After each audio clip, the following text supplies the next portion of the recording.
3, 2, 1. Hello everyone, कैसे हैं आप सब।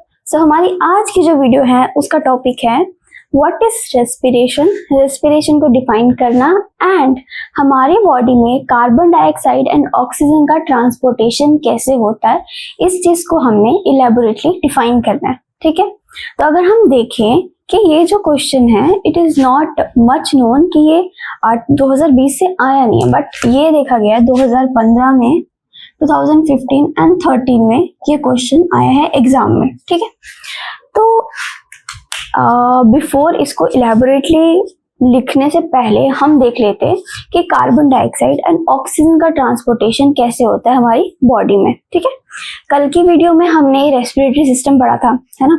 तो रेस्पिरेटरी सिस्टम में हमने क्या देखा था कि जो लंग्स है, लंग्स के अंदर ही हर एक चीज है, चाहे वो हमारी ट्रैकिया जो है, ट्रैकिया लंग्स के साथ कनेक्ट करती है।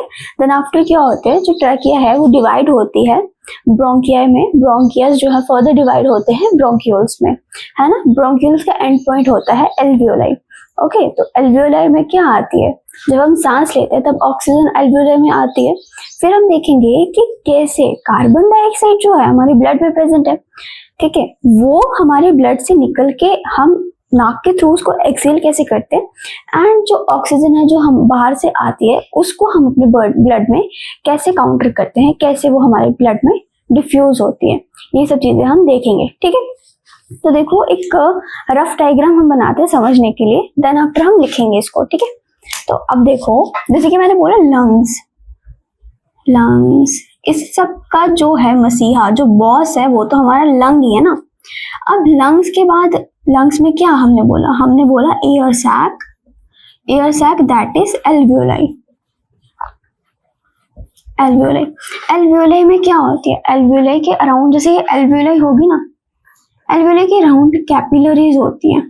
ठीक है, कैपिलरीज होती हैं, लार्ज नंबर ऑफ कैपिलरीज होती है। अब हमें पता है कैपिलरीज में क्या होगा, ब्लड होगा ना, तो इसके अराउंड क्या होती है, large number of what, capillaries. अब इतना तो हमें पता चल गया। अब हमें पता है कि हमारी बॉडी में क्या होता है, एक होता है डीऑक्सीजनेटेड ब्लड और एक होता है ऑक्सीजनेटेड ब्लड। पहले हम यहाँ पे डीऑक्सीजनेटेड ब्लड का देखेंगे। Deoxygenated blood that is CO2 वाला ब्लड। ठीक है, ये कहाँ से आता है, अब CO2 हमें पता है हमारी बॉडी के अंदर से ही रिलीज होती है, क्योंकि रेस्पिरेशन के टाइम पे हमारा फूड ब्रेकडाउन होता है CO2 प्लस H2O में। ठीक है, तो अब ये है हमारी ब्लड टिश्यूज से कार्बन डाइऑक्साइड आती है, जाती का है लंग्स में। अब लंग्स में जाके इसका जो जितना भी है इस कार्बन डाइऑक्साइड का हमने अपने नोज के थ्रू बाहर निकालना है, तो वो किसके थ्रू होगा, एल्वियोलाई के थ्रू होगा, कैपिलरीज में ब्लड है, ठीक है, इसके थ्रू होगा। और जो हमारा अब ये ना डीऑक्सीजनेटेड ब्लड को ऑक्सीजनेटेड ब्लड बना के हमने कहाँ लेना है, oxygenated blood that is O2 वाला बना के हमने लेना है अपने ब्लड के टिश्यूज में। ठीक है, ब्लड के टिश्यूज में या कह लो सेल्स में हमने लेना है। ओके, अब देखो क्या होता है यहाँ पे, लाइक हमारे ये लंग्स हैं, लंग्स में एल्वियोलाई है, एल्वियोलाई के अराउंड कैपिलरीज है। कैपिलरीज में क्या है, कैपिलरीज में हमारा ब्लड है। चाहे आप ले लो कि आपका कौन सा ब्लड है, हाँ आपका डीऑक्सीजनेटेड ब्लड है। इस डीऑक्सीजनेटेड ब्लड को आपने ऑक्सीजनेटेड बना के आपको अपने ब्लड सेल्स, ब्लड टिश्यूज तक लेके जाना है। ठीक है, अब यहाँ पे क्या होता है, जो हमारी एल्वियोलाई होती है ना, उसमें होती है ऑक्सीजन, O2 आई होती है। O2 कैसे आई होती है, ये लंग्स है, लंग्स के बाहर क्या है हमारा नोज है, नोज है ना, नोज के थ्रू हम क्या लेते हैं, O2 इनटेक करते हैं, लंग्स में आती है, लंग्स के बाद जाती है हमारी ऐसे जो होती है अपनी क्या होती है, ट्रैकिया के बाद किसी जाती है ब्रोंकस, ब्रोंकिया के बाद कहाँ जाती है, ब्रोंक्यूल्स के बाद क्या होते हैं, एल्वियोलाई, है ना। तो यहाँ पे जाती है एल्वियोलाई के पास क्या है, कैपिलरीज, लार्ज नंबर ऑफ। अब यहाँ पे देखना लार्ज नंबर ऑफ कैपिलरीज है। अब ये जो O2 है, कैपिलरीज में क्या है, डीऑक्सीजनेटेड ब्लड है। डीऑक्सीजनेटेड ब्लड मतलब CO2 वाला ब्लड। अब यहाँ पे O2 एंड CO2 का ट्रांसपोर्टेशन, ठीक है, वो कैसे होता है, डिफ्यूजन के प्रोसेस से। किसके प्रोसेस से? डिफ्यूजन के प्रोसेस से। लाइक एल्वियोलाई से O2 जो है डिफ्यूज ऑफ कर जाती है इन कैपिलरीज में प्रेजेंट जो ब्लड होता है उसमें, एंड इस कैपिलरीज की जो कार्बन डाइऑक्साइड है उसका डिफ्यूजन हो जाता है एल्वियोलाई में। यहाँ पे फिर क्या होता है, डिफ्यूजन ऑफ होकर यहाँ पे CO2 आ जाती है, यहाँ पे क्या आ जाती है, फिर यहाँ पे आ जाती है CO2 और यहाँ पे आ जाती है O2। ठीक है, अब देर आफ्टर क्या होता है, ये O2 आ गई तो अब ये ब्लड हो गया ऑक्सीडेटेड ब्लड। अब ये ब्लड जो है हमारी बॉडी में चले जाएगा। ठीक है, और जो ये हमारी CO2 है यहाँ एल्वियोलाई में आ गई है, वो कैसे, अब वो बाहर जाएगी। बाहर कैसे जाएगी, यहाँ पे आ गई CO2। अब क्या होगा, जब हम सांस छोड़ेंगे मतलब एक्सहेल कर देंगे, यहाँ से CO2 यहाँ से पास होके पहले ब्रोंक्यूल से जाके ब्रोंकस में जाके ट्रैकिया से जाके यहाँ लंग्स में जाके फिर नोज से बाहर निकल जाएगी, है ना, एक्सहेल हो जाएगी। ये था एक्सहेल और ये था इनहेल। ठीक है, ये हमने थोड़ा इलेबोरेटली हमने पढ़ लिया कि ऐसे ऐसे ये सिस्टम होगा। ठीक है, तो अब हमने इसको थोड़ा ऊपर से इसका हमने प्रोसेस तो देख लिया कैसे होती है कैसे नहीं। अब हम देखेंगे कि अगर हमें लिखना हो तो हम इसको कैसे एकदम इलेबोरेटली हम इसको लिख सकते हैं। ठीक है, तो स्टार्ट करते हैं अपने रेस्पिरेशन से। पहले आपको क्या देनी है, रेस्पिरेशन की डेफिनेशन। ठीक है, आप पहले यहाँ पे डेफिनेशन दे देना, डिफाइन कर देना। अच्छा, पिछली वीडियो में मुझसे एक मिस्टेक हो गई थी कि मैंने कहा था जो फूड मॉलिक्यूल है ग्लूकोज, ग्लूकोज ब्रेक डाउन होता है कार्बन डाइऑक्साइड प्लस H2O में, बट मैंने मिस्टेक से वहां पे O2 लिख दिया है। ठीक है, तो आप ये गलती मत करना, बिकॉज मेरे माइंड में उस टाइम भी यही क्वेश्चन चला था लाइक CO2 एंड O2 वाला, तो आप ये मत करना।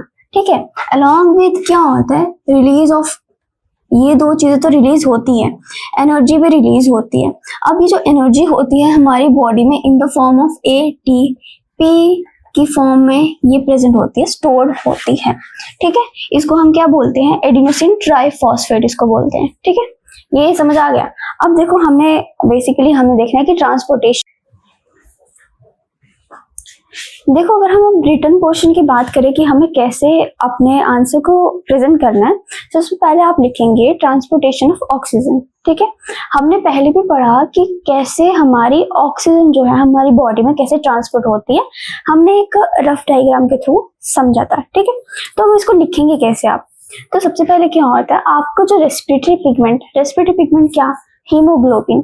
ठीक है, अब क्या होता है, हीमोग्लोबिन जो आरबीसीज में प्रेजेंट होता है वो किसके साथ बाइंड अप होता है, ऑक्सीजन के साथ बाइंड अप होता है। अब ये ऑक्सीजन कहाँ से आती है, ऑक्सीजन हमने पता किया कहाँ से आती है, बाहर से ही आती है ना, हमारी बॉडी के अंदर तो नहीं होती, बाहर से आती है लंग्स में। लंग्स में क्या होती है कि जो हमारी रेस्पिरेटरी पिगमेंट हीमोग्लोबिन जो है वो बाइंड अप हो जाते हैं ऑक्सीजन के साथ और फॉर्म कर लेते हैं ऑक्सी हीमोग्लोबिन। ठीक है, अब ये जो ऑक्सी हीमोग्लोबिन है ये क्या करती है, ये ऑक्सीजन को कैरी करती है। ठीक है, ऑक्सीजन को ले जाते हैं हमारी बॉडी, हमारी बॉडी तक, बॉडी में क्या प्रेजेंट होता है, टिश्यू प्रेजेंट होते हैं, सेल्स प्रेजेंट होते हैं, तो ये ऑक्सीजन वहां पे जाके हमारे टिश्यूज को, हमारे सेल्स को देती है जहाँ पे ऑक्सीजन की डेफिशिएंसी होती है। ठीक है, अगर आप एक पॉइंट डालना चाहें तो आप ये लिख सकते हैं कि अराउंड 98% ऑफ ऑक्सीजन जो होती है वो बाइंड अप होती है हमारे हीमोग्लोबिन के साथ, एंड बाकी की जो 2% होती है वो डिसॉल्व हो जाती है डायरेक्टली इन द प्लाज्मा। ठीक है, ट्रांसपोर्टेशन ऑफ ऑक्सीजन में इतना ही लिखना है। अब देखो कार्बन डाइऑक्साइड का अगर हम देखें ट्रांसपोर्टेशन, तो हमारी जो CO2 होती है, ठीक है, कार्बन डाइऑक्साइड जो होती है वो वाटर में ज्यादा सॉल्युबल होती है, वाटर में ज्यादा सॉल्युबल होती है।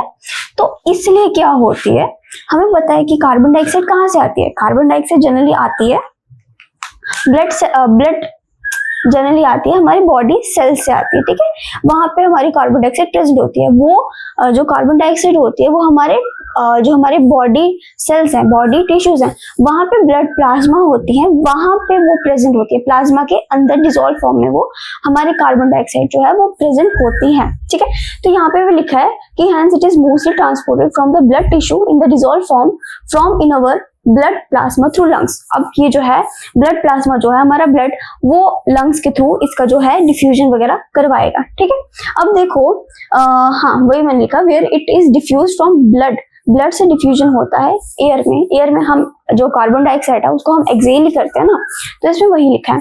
ठीक है, blood to air in the lungs and is expelled out through nostrils. Nostrils के थ्रू हम इसको बाहर निकाल देते हैं।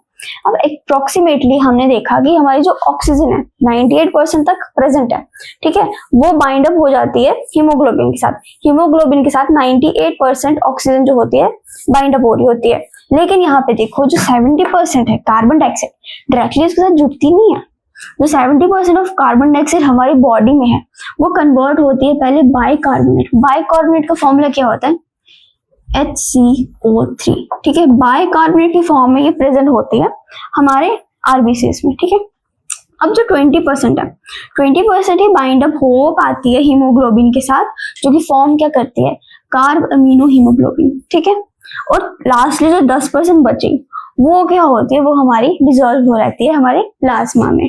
सो आज की वीडियो में इतना ही। अब हम कल की वीडियो में देखते हैं हम क्या डिस्कस करते हैं, ठीक है। So thank you so much.